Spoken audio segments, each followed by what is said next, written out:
Okay, good evening, everyone. Um, I lost the window here, but I found it. Welcome to Joanna and Angelis, Spiritist Society. My name is Ricardo Gralhoz. I'm a volunteer at this nonprofit organization, educational. I'm very happy being here, share some of my learnings about this topic of the gospel. I hope we can all connect to the teachings of the master about the speck and the plank in one side and feel a little bit more of love for the teachings that he brought to us so we can become happier people. And I hope that we can all learn something tonight. Things can get more easy to understand the meaning of the parable, and so we can put into practice this into our lives. And to get started, I brought here a real story, the story of a daughter. We're gonna change her name to protect her identity, so we're gonna call her Mariah. In a family in the Midwest, it was born this beautiful girl, this happy girl, very energetic, and she was kind of like a special girl because she was outgoing and she would question the status quo. And once she grew up, her family had plans for her. In a paternalistic society, her father already had plans for her marriage, but she didn't want to follow somebody else's plan. She wanted to go pursue her own plans, her own vision of happiness, what it was for her. So she kind of emancipated from her family. She left her hometown, perhaps to never go back. And she, an adult, when she became a young adult. And Mariah was very beautiful, and so she would call the attention of all the men around wherever she would go. And she was also smart, and through her adventures that she went to, she learned how to influence and how to seduce powerful men. And so she made boyfriends, very rich and powerful boyfriends, and she accumulated riches from the gifts that she received. And she pursued a life of material pleasures, of vices that consume the physical body, but more importantly, our emotional states. She felt, even though she had many people to look for her and to want her presence, they were basically just wanting to use her, and she was using them. So she didn't really feel a connection. She died of a disease that she contracted because of the habits of her life. And we'll go back into the story a little bit later. I just want to ask you to reflect as we start the following question. What if she were your daughter? If you don't have a daughter, a sister, somebody really close to you that you love. So just to answer to yourself as a reflection question, what would you think of her? How would you feel? What would you have done? So with that in mind, it's an opportunity to evaluate yourself, to know your feelings, to know your perceptions. And so let's get started, and we go back to it later. So the way we're gonna cover the topic for the night is mostly based on the teachings of the gospel according to Spiritist by Allan Kardec. So we're gonna study the symbols, these three main symbols: the speck, the plank, and the eye. We're gonna talk about the return, the consequences, judgment, and hopefully we're gonna put into some practice some of the things that we are reviewing or learning tonight. So this parable is on, it's a very short parable in the Gospel of Matthew, and I believe also in Luke. So verses 3 and 5, Jesus asked all of us humans of this amazing planet Earth. How is it that you see a speck in your brother's eye, but you do not see the plank in your own? Or how is it that you say to your brother, let me take a speck out of your eye, while you have a plank in yours? You're hypocrites. First take the plank out of your own eye, and then you will be able to take the speck out of your brother's eye. And so, if some are not familiar with this word, I see many Brazilians in this group, the speck or sawdust, or a cisco, and the plank can be seen as a viga, or trave, or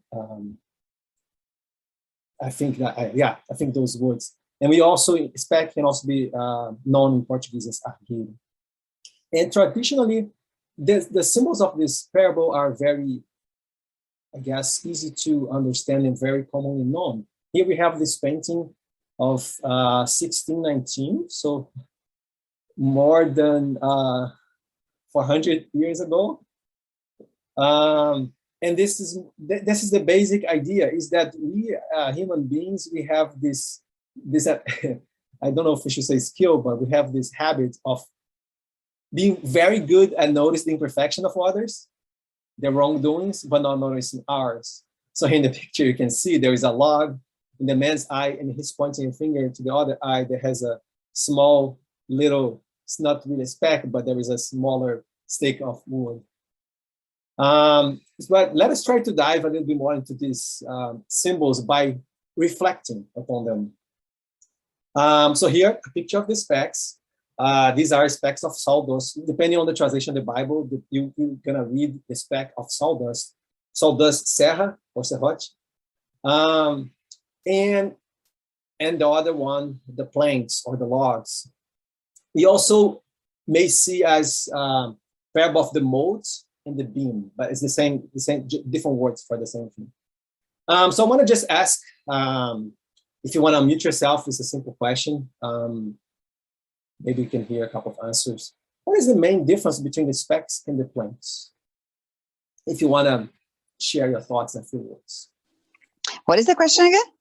What is the main difference between the specks and the planks?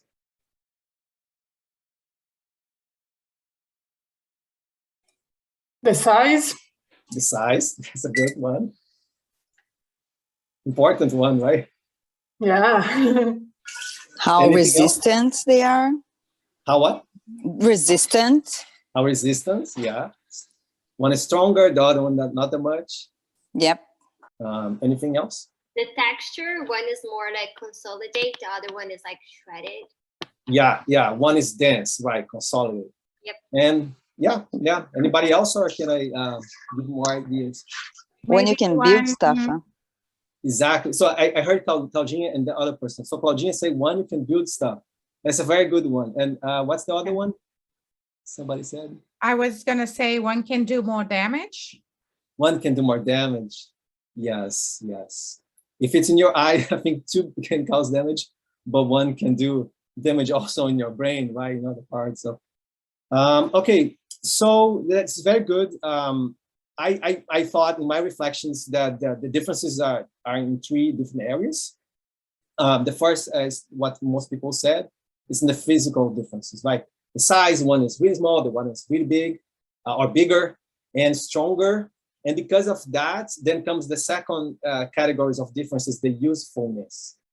Because one, we use, even today, we use to build houses. And important part of the house, it helps to build the structure of the house. And the other one is not that useful. I wouldn't say it's useless. We can use in projects of arts and crafts. I think we can use for gardening. And there may be other creative usages that I'm not aware of. And like Myrna said, the damage they can cause too. And the third category, and damage you can also see in terms of application, like how it is used or misused, it can cause different kind of damage, which I think that is also important to notice. And the third eye is related to the parable, because the parable also has the eye. And when it says one's eye, is it's each one of us should look at this parable as a teaching that's applied for us, applied to our lives. And so now in the parable, maybe the last person to answer, I don't know, Michis, if you want to answer, but it doesn't have to be you. Sorry for putting the spotlight. The parable, there is just a big difference between those two items regarding to one's eye. What is it?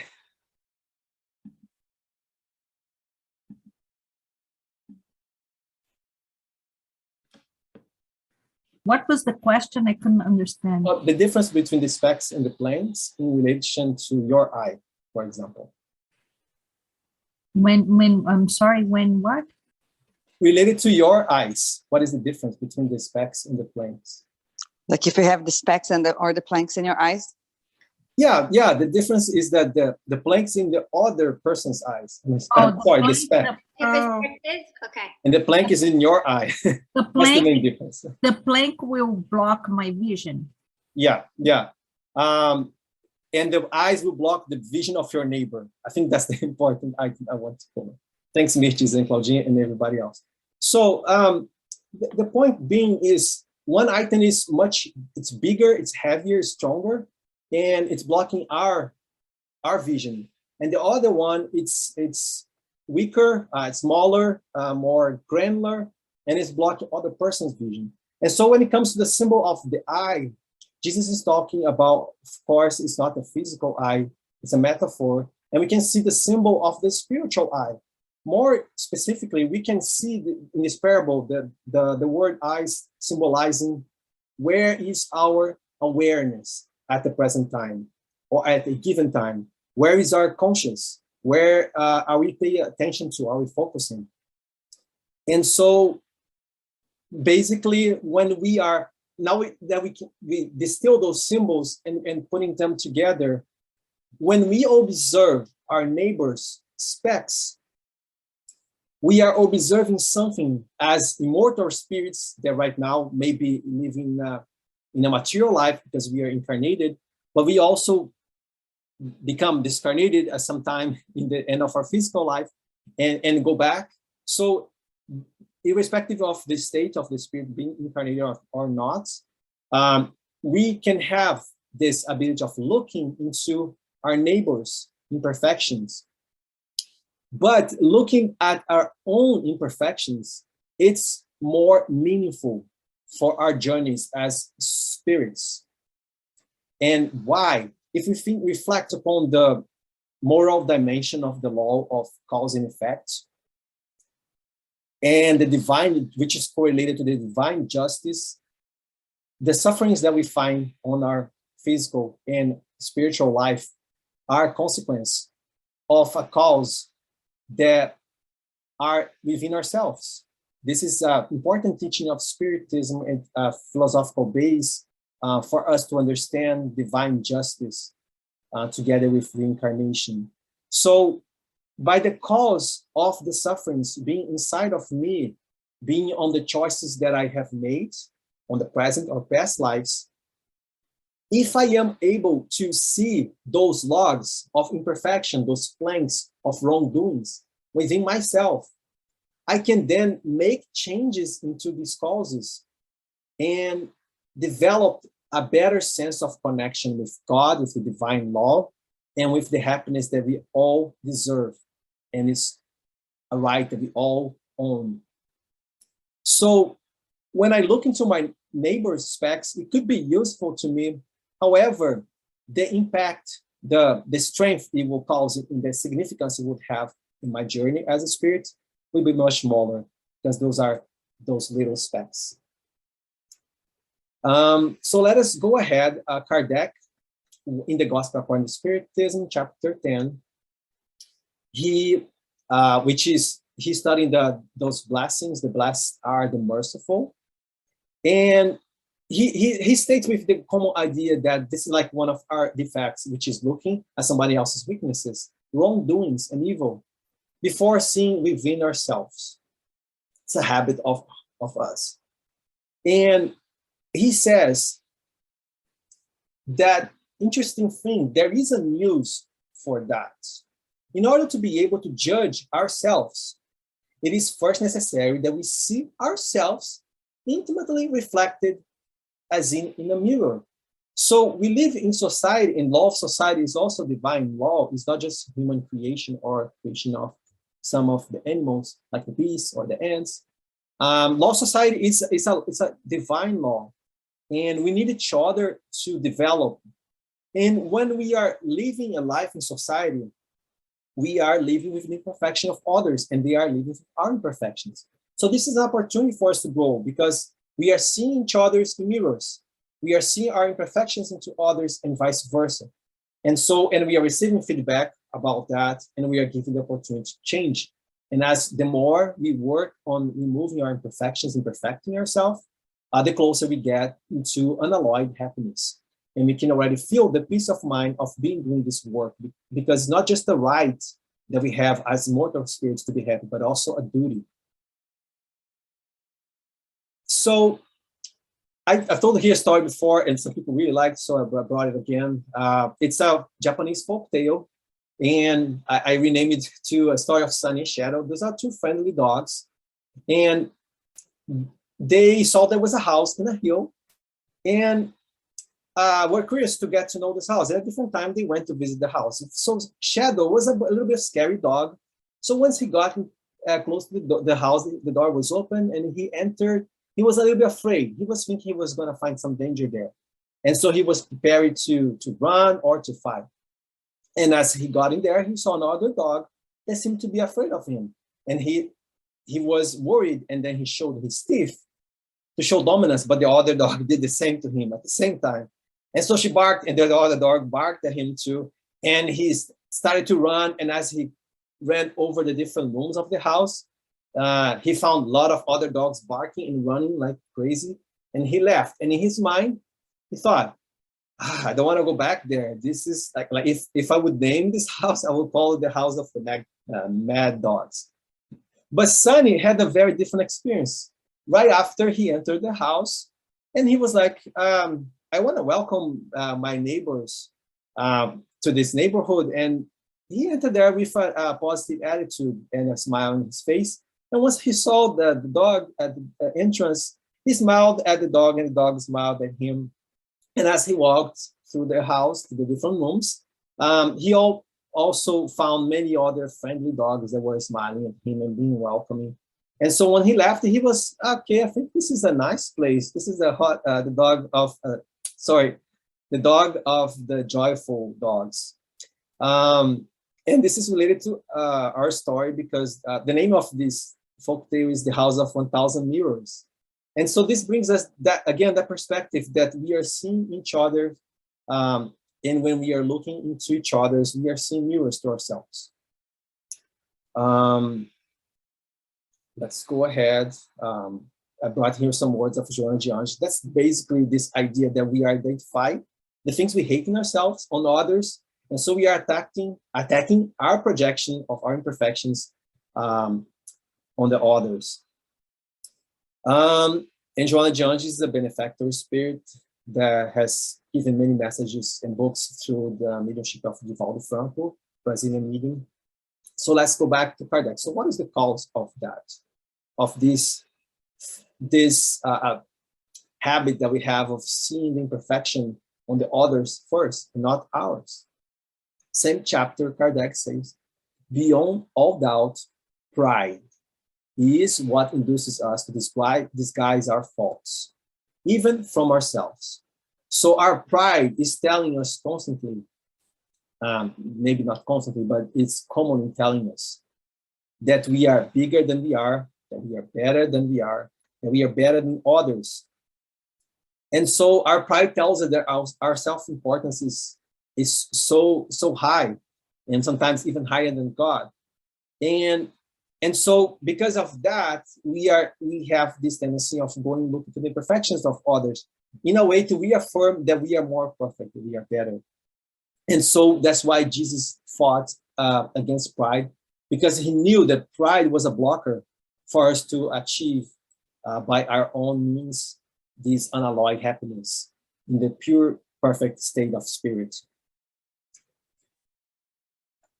So these are basic study of the symbols. The speck, the plank, and the eye. So when we think about that in the future, consider that the plank is something big and strong. And so if I put my attention into that, into the plank that's in front of my eye, my imperfections, then I can work to build the house of happiness that I am allowed to, and it is my right, it is my duty to do, rather than focusing on the specks. They are small and they are away from me, and I have no control because it's not in my free will reach.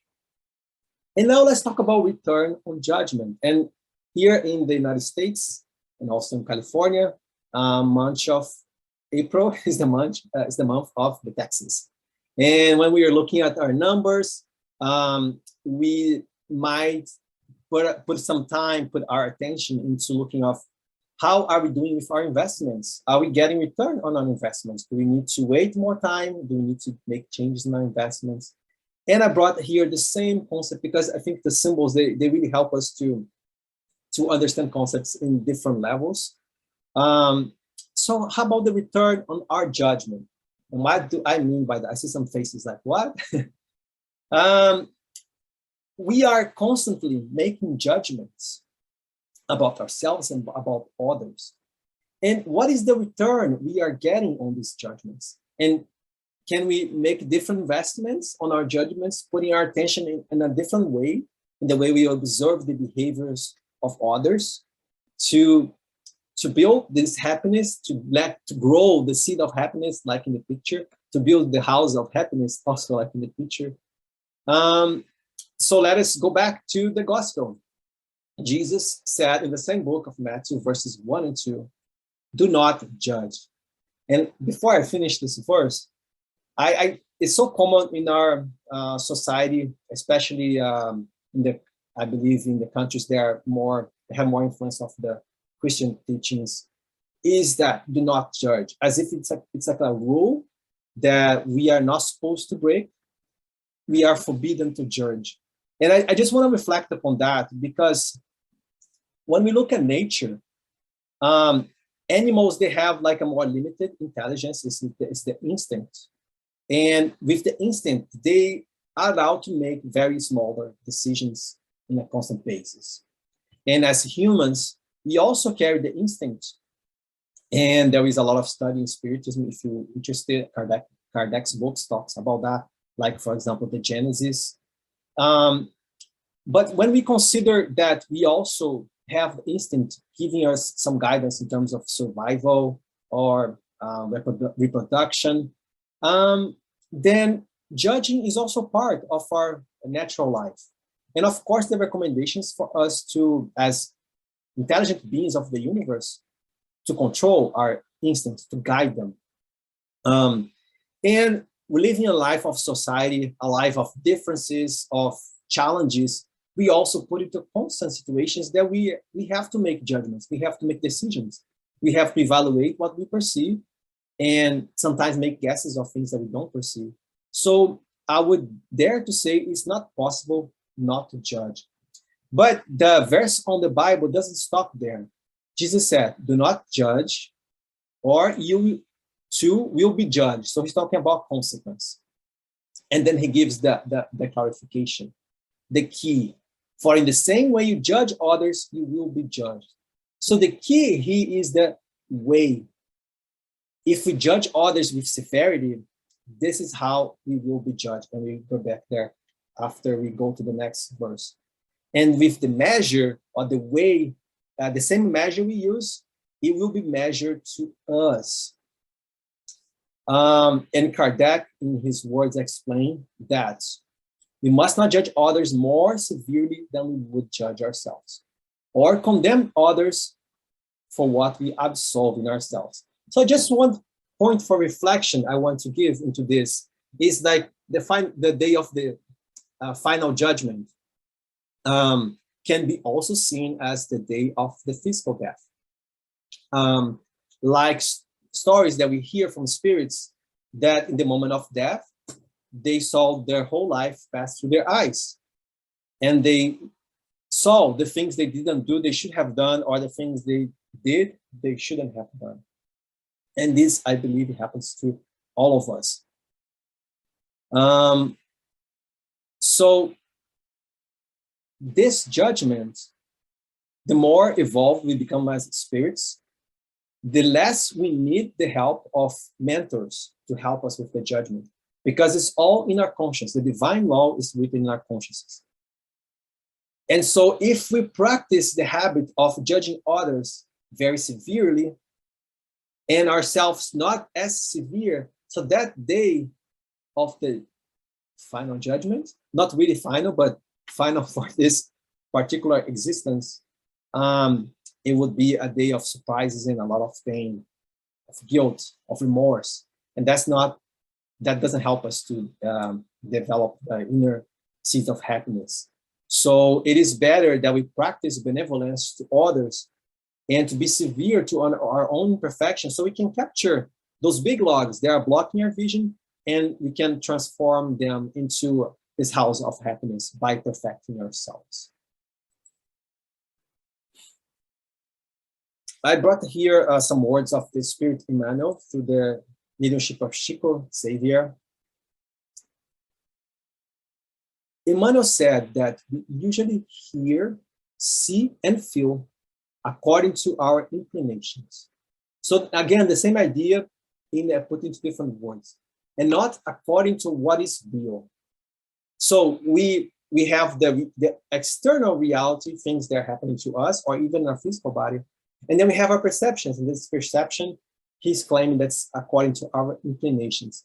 And when he said this on the book, Our Daily Bread, that was captured by the mediumship of Chico Xavier, I'm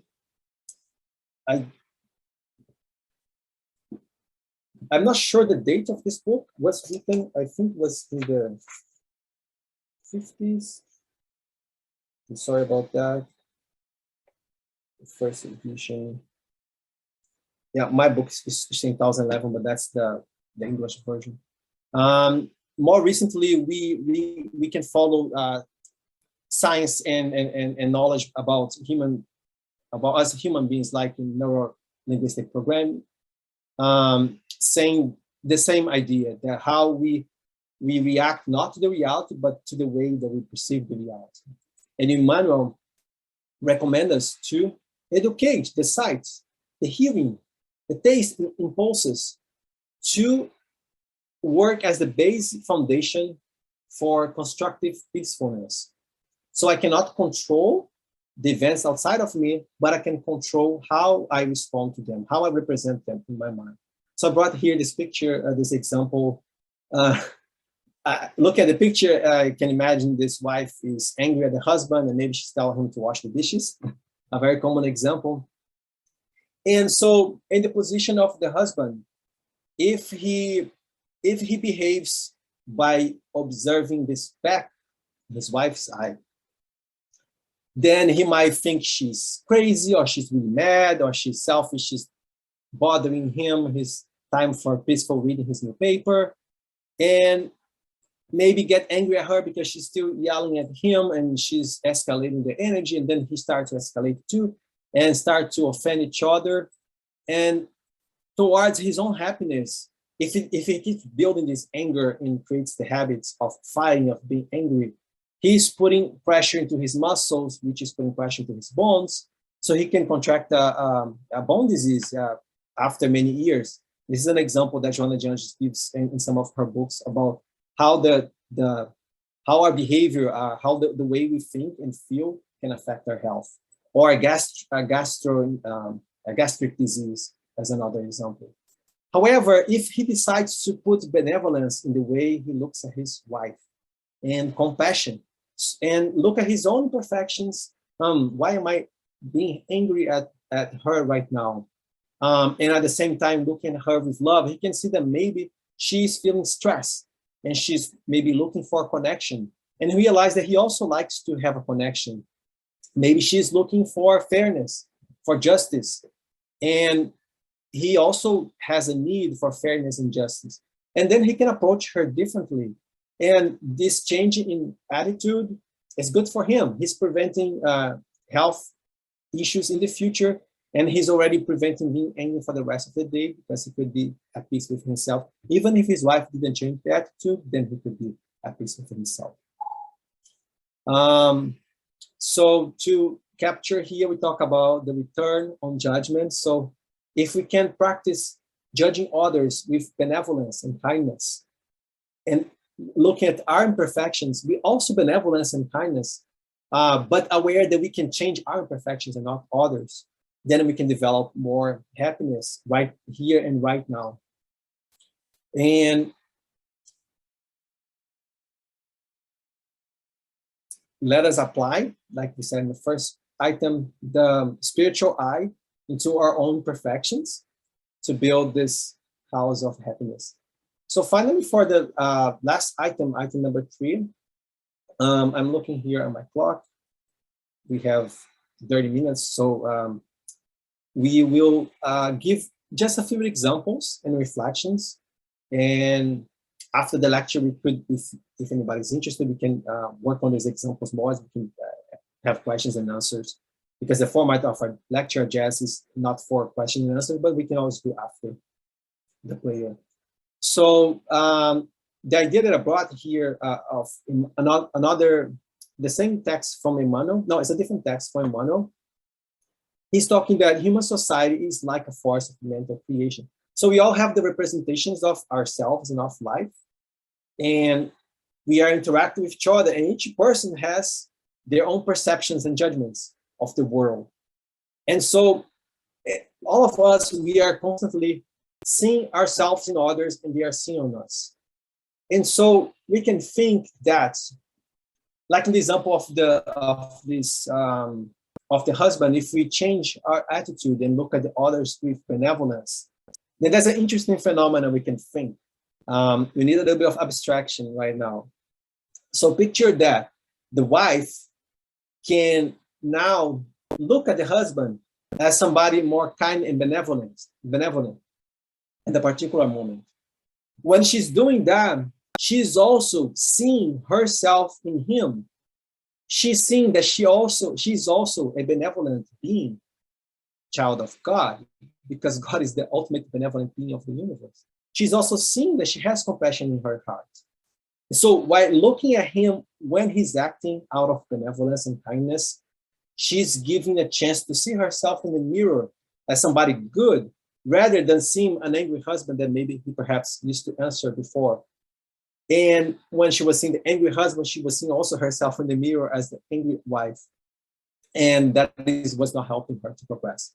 So his behavior and our behaviors of kindness and benevolence and compassion can also inspire others in seeing what they already have within themselves and make changes. So this is like in Spiritism, the belief that when we build peaceness, when we build peace within ourselves, we are giving a strong contribution for peace in the world. We had here Katie talking about Marshall Rosenberg a couple of weeks ago and nonviolent communication. And I just want to touch back on that because in the process, and we have her lecture, I think should be on YouTube soon. She talked about the first step is observe without judging.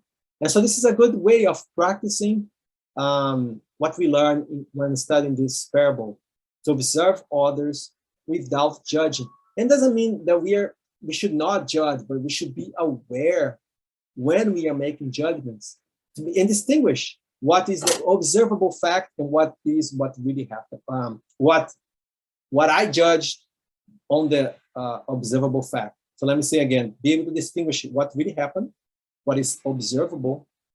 So what really happened, what I could observe or feel or hear, and how I perceive that. What is my judgment? So here, and as an example, I only have 2 items. I found this online as an example. Can we observe a situation without evaluating? So let's say, for example, in a work environment, this person is thinking, John is a terrible green coffee buyer. Like, let's say he's working on a corporation and he's sending emails and he didn't get an answer. He just made a judgment about John. Irrespective if this is true or not, if he were to communicate to John, starting by saying that, he's already creating a barrier for the good communication and understanding, and thus not achieving necessarily what he was looking for. And in this example, one way he could have expressed in terms of observable facts, he could have said, John hasn't answered my last 3 emails about purchasing those experimental lots. And so he can keep the conclusion to himself, or he can just erase and transform the conclusion. Because we never, not necessarily have the history, the background of what others did. I have other examples here we're not going to cover. It's on the book. We can do this after as a cool exercise.